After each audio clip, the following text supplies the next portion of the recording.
ఢిల్లీ పార్లమెంట్లో Araku coffee stalls ను ప్రారంభించారు కేంద్ర మంత్రి కిరణ్ రిజిజు. అరకు కాఫీకి విస్తృత ప్రచారం కల్పించినందుకు అవకాశం కల్పించారు స్పీకర్ ఓం బిర్లా.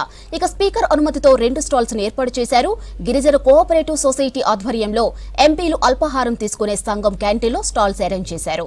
ఈ నెల 28 వరకు స్టాల్స్ ఉండనున్నాయి. ఈ కార్యక్రమంలో కేంద్ర మంత్రి రామ్మోహన్ నాయుడు పాల్గొన్నారు.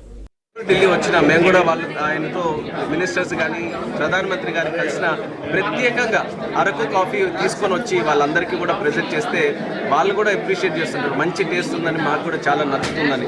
మరి దాన్ని ఇంకో అడుగు ముందుకు తీసుకొని వెళ్ళాలి. మినిస్టర్స్కి అందరికీ ఇస్తున్నాం, ఇంపార్టెంట్ పీపుల్కి. ఎంపీలు కూడా దీన్ని టేస్ట్ చేయాలి. ఎంపీలు కూడా చేస్తే వారి ద్వారా ఇంకా చాలా మందికి తెలుస్తుందనే ఆలోచనతో ఈ స్టాల్ పెట్టాలన్నది ఒక ఆలోచనగా ఉంటే దానికి స్పీకర్ గారి తాలూకా సహకారంతో ఈరోజు పెట్టాం.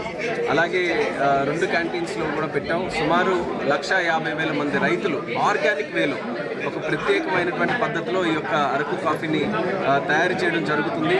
దాని టేస్ట్ ఏ కాఫీలో కూడా మీకు బహుశా దొరకకపోవచ్చు. మనం ప్రమోట్ చేయాలి దీన్ని.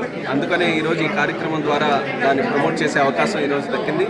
అందరూ కూడా టేస్ట్ చేస్తారని అనుకుంటున్నాను. ఎవరు ఇప్పుడు టేస్ట్ చేసిన మినిస్టర్స్ కూడా చెప్తున్నారు చాలా బ్రహ్మాండంగా ఉందని. ఈ కార్యక్రమం ద్వారా మన రైతులు, కాఫీ రైతులు, ముఖ్యంగా గిరిజన రైతులు ఎవరైతే రోజు కష్టపడుతూ ఆ కొండల్లో ఈ యొక్క కాఫీని పెంచుతున్నారో వాళ్ళందరికీ కూడా ఒక పెద్ద గుర్తింపు లాగా ఇదంతా కూడా వాళ్ళ